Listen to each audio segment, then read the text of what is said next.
Hello everyone, welcome back to my channel Tofa cooking studio. আজকে চলে আসলাম আর একটা আচারের রেসিপির সঙ্গে।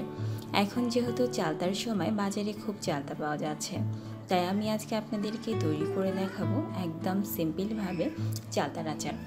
যারা চালতার আচার বা কোনো প্রকারের আচারই তৈরি করতে পারে না, এই রেসিপিটা তাদের জন্য। খুব সহজেই আমি আপনাদেরকে আচার বানিয়ে এটা দেখিয়ে দিচ্ছি। চলুন আর কথা না বাড়িয়ে দেখে নেওয়া যাক আমার আজকের রেসিপির পুরো প্রসেসটা। আজকের রেসিপির জন্য আমি এখানে চালতা নিয়ে নিয়েছি। চালতাতে থেকে আমি সর্বপ্রথম একটা পিলার দিয়ে চালতার যে সবুজ অংশটা আছে সেই সবুজ অংশটাকে ছিলে নিচ্ছি। আপনারা চাইলে পিচ করে কাটার পরও ছিলে নিতে পারতেন, তবে আমার কাছে মনে হয় আপনি গোটা অবস্থায় যদি এইভাবে চোষাটা ছিলে নেন তাহলে আপনার পিস করতে অনেক সুবিধা হয়। আমি অলরেডি এভাবে চালতাটাকে ছিলে নিয়েছি। এখন একটা চাকু দিয়ে চালতাটাকে পিচ পিচ করে কেটে দিচ্ছি। আমি এখানে বেশি আচার বানাবো না, একটা চালতার আচার তৈরি করছি। আপনি যদি এই রেসিপিটা পুরোটা দেখে চালতার আচার বানানোর ট্রাই করেন, আশা করব একদম পারফেক্ট আচার আপনিও তৈরি করতে পারবেন। অলরেডি কিন্তু মাঝখান দিয়ে চালতাটাকে কেটে নিয়েছি এবং ভেতর থেকে যে ওই শক্ত অংশটা আছে সেই শক্ত অংশটাকে ফেলে দিতে হবে, সঙ্গে যে আঠালো অংশটা আছে সেই আঠালো অংশটাকে ফেলে দিতে হবে। চালতা কিনে খুব পিচ্ছিল, তাই চালতার কাটার সময় একটু লক্ষ্য রেখে চালতাটা কাটবেন। ভেতরে অংশটাকে ফেলে দিলেই বাদবাকি সব অংশগুলোকে আপনার পছন্দ মতো পিস করে আপনি কেটে নিতে পারবেন। এভাবে ধীরে ধীরে আমি চালতাটাকে আবারও দুফালি করে কেটে নিলাম। ভেতর থেকে পিছিলা অংশটাকে তুলে ফেলতে হবে। আপনি চাইলে চাকুর পরিবর্তে বটি ইউজ করতে পারেন, যে আপনার যেটা দিয়ে সুবিধা হয় সেটা দিয়ে কেটে নিলে আপনার জন্য বেশি ভালো হবে। আর পিসটা কিন্তু আপনার পছন্দ মতোই করে নিতে পারেন। এভাবে ধীরে ধীরে চালতাটাকে আমি পছন্দ মতো করেই পিচ করে নিচ্ছি। আমি অলরেডি এভাবে ধীরে ধীরে আমার পছন্দ মতো করে আমি পিচ করে নিয়েছি। প্রতিটা পিচকে এখন শিলপাটা দিয়ে আমি থেতিয়ে নেব। এর আগে আমি একটা বাটির মধ্যে পানি দিয়ে খুব ভালো মতো হাত দিয়ে আমি চালতাটাকে ধুয়ে নিচ্ছি, যাতে চালতা থেকে যে পিচ্ছিল ভাবটা আছে সেই পিচ্ছিল ভাবটা না থাকে।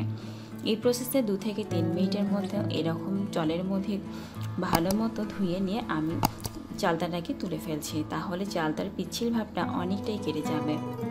আমি কিন্তু এভাবে চালতাকে ধীরে ধীরে একটা পিচকে ধীরে ধীরে শিল দিয়ে ছেঁচে নিয়েছি। এভাবে ছেঁচে নিলে কিন্তু চালতাটা খুব সহজে সিদ্ধ হয়ে যায় আর চালতার আচারটা খেতেও মজা লাগে। আর চালতার আচার তৈরির জন্য আমি এখানে উপকরণ হিসেবে নিয়ে নিয়েছি হাফ কাপের মতো চিনি। আমি যেহেতু একটা চালতার আচার তৈরি করছি তাই নিয়ে নিলাম হাফ কাপের মতো চিনি। নিয়ে নিয়েছি 1 টেবিল চামচের মতো পাঁচফোড়নের গুঁড়া, নিয়েছি 1 টেবিল চামচের মতো মরিচের গুঁড়া, নিয়েছি সামান্য হলুদ গুঁড়া, নিয়েছি স্বাদ মতো লবণ। আচারে খুব বেশি লবণ কিন্তু ইউজ করতে হয় না। এখন রেসিপিটা তৈরির জন্য দিয়ে দিয়েছি 1/4 কাপের মতো সরিষার তেল, তারপর দিয়ে দিলাম ফোড়ন হিসেবে রাঁধুনি। আপনি চাইলে পাঁচফোড়ন ইউজ করতে পারতেন, তবে আমি পাঁচফোড়নের গুঁড়া অ্যাড করব তাই ইউজ করিনি। অলরেডি দিয়ে দিয়েছি চালতা এবং হলুদ গুঁড়া, দিয়ে দিচ্ছি মরিচের গুঁড়া। সব মশলাগুলোকেই আমি একবারেই দিয়ে দিচ্ছি। দিয়ে দিলাম স্বাদ মতো লবণ। খুব সহজ কিন্তু চালতার আচারটা বানানো। সবার দিয়ে দিলাম 1 টেবিল চামচের মতো পাঁচফোড়নের গুঁড়া। সবগুলো উপকরণকে এভাবে একটা স্প্যাচুলা দিয়ে মিক্সড করে দিয়েছি। খুব ভালো মতো স্প্যাচুলা দিয়ে মিক্সড করে চালতাটাকে ভাজি করতে হবে। আর দিয়ে দিলাম 1/4 কাপের মতো চিনি। চিনিটাকে আমি আমার স্বাদ মতো অ্যাডজাস্ট করে নিয়েছি, কারণ চিনিটা আমি টকে বেশি নেই, এই জন্য বেশি করে এখানে হাফ কাপের মতো চিনি অ্যাড করলাম। এখন সবগুলো উপকরণকে ঠিক এই প্রসেসে ভাজি করতে হবে। এভাবে 10 থেকে 15 মিনিট যখন ভাজি করার ফলে আপনি দেখতে পারবেন চালতা থেকে একটা সুতার মতো টান আপনি অনুভব করবেন, তখনই বুঝে নিতে হবে যে চালতার আচারটা হয়ে গেছে। এখন আর কোনো মশলাই কিন্তু অ্যাড করতে হবে না। শেষ অবস্থায় আমি কিছুটা মেথির গুঁড়া অ্যাড করব। আর এই প্রসেসে অনবরত একটা স্প্যাচুলা দিয়ে নাড়তে থাকবো, কারণ অনবরত যদি আপনি না নেড়ে দেন তাহলে চালতার আচারটা নিচ থেকে পুড়ে যেতে পারে। এভাবে ধীরে ধীরে একটা স্প্যাচুলা দিয়ে অনবরত নাড়তে শুরু করেছি। দেখুন আগের চেয়ে কিন্তু অনেকটাই আমার আচারটা জাল করা হয়ে গেছে আর অনেকটাই পানি শুকিয়েও গেছে। দেখেই মনে হচ্ছে আমার আচারটা অনেকটাই হয়ে গেছে। যতক্ষণ পর্যন্ত এইভাবে করতে করতে আপনি চালতার আচার থেকে সুতার মতো একটা টান অনুভব করতে না পারবেন, ঠিক এই প্রসেসেই ভাজতে হবে। এভাবে কুক করলেই কিন্তু চালতার আচার খুব সহজেই তৈরি হয়ে যাবে। আপনি আমার প্রসেসে একদিন চালতার আচার বানিয়ে দেখুন, আশা করব আপনিও পারফেক্টভাবে কিন্তু চালতার আচার তৈরি করতে পারবেন।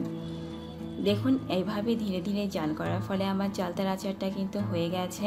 এখন কিন্তু ফ্রাই প্যানে গা থেকে কিন্তু চালতাটা গা ছড়িয়ে আসছে এবং দেখুন স্প্যাচুলার সঙ্গে একটা সুতার মতো টান অনুভব হচ্ছে। সবার শেষে দিয়ে দিলাম 1/4 চা চামচের মতো মেথির গুঁড়া।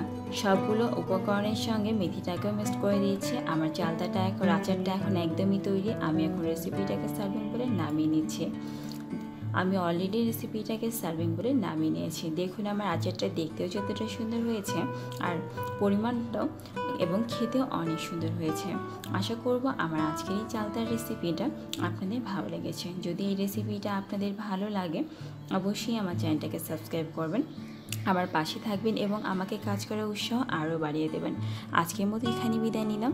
আগামীকাল দেখাবে আবারও অন্য কোনো রেসিপির সঙ্গে। সবাই ভালো থাকবেন, সুস্থ থাকবেন।